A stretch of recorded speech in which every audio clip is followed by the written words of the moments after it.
L'Afrique de l'Ouest, épicentre mondial de la pêche illicite, non déclarée et la non réglementée, IN, en concentrant 40% des navires, rapport, publié le 29 octobre 2022 par Miadjo. L'Afrique de l'Ouest est devenue un épicentre mondial de la pêche illicite, non déclarée et la non réglementée, IN, en concentrant 40% des navires industriels et semi-industriels identifiés impliqués dans ces activités. Selon un nouveau rapport de la Coalition pour la transparence financière, FTC, un groupement de 11 ONG du monde entier. Le rapport intitulé Fishing Network, un covering de companies and individual bon illegal fishing worldwide, est une analyse plus approfondie des cas de pêche à ce jour, précise-t-elle dans cette étude publiée ce mercredi et dont copie est parvenue à l'APS. Les pays en développement perdent chaque année des milliards de dollars en flux d'argent illicite directement liés à cette pratique, jusqu'à 11,49 milliards de dollars pour l'Afrique, 2 milliards de dollars pour l'Argentine et 4 milliards pour l'Indonésie,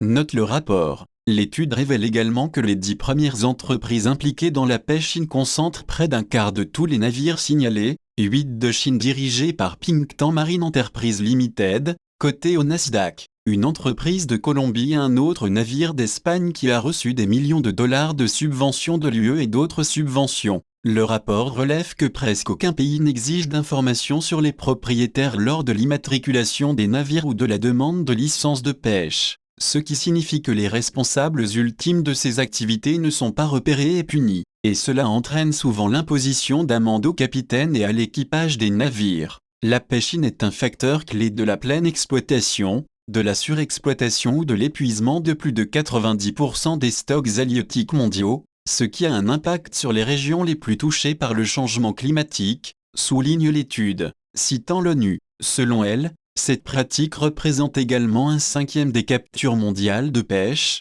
d'une valeur allant jusqu'à 23,5 milliards de dollars par an, le troisième crime le plus lucratif lié aux ressources naturelles après le bois et l'exploitation minière. La Coalition pour la transparence financière appelle donc à des mesures urgentes pour améliorer la transparence dans le secteur de la pêche afin de lutter contre la pêche in. Elle soutient que les propriétaires de navires de pêche devraient être tenus de déclarer la propriété effective ultime lorsqu'ils immatriculent un navire ou demandent une licence. Ces informations devraient ensuite être publiques et transparentes. De même, la CTF exhorte à divulguer les accords de pêche, les licences et les quotas entre les États et les entreprises qui ont des permis de pêche pour permettre de surveiller les lacunes qui peuvent entraîner des flux financiers illicites. Parmi les autres recommandations, figure la mise en place d'une base de données mondiale centralisée sur les navires IN, pleinement accessible aux autorités nationales et au public.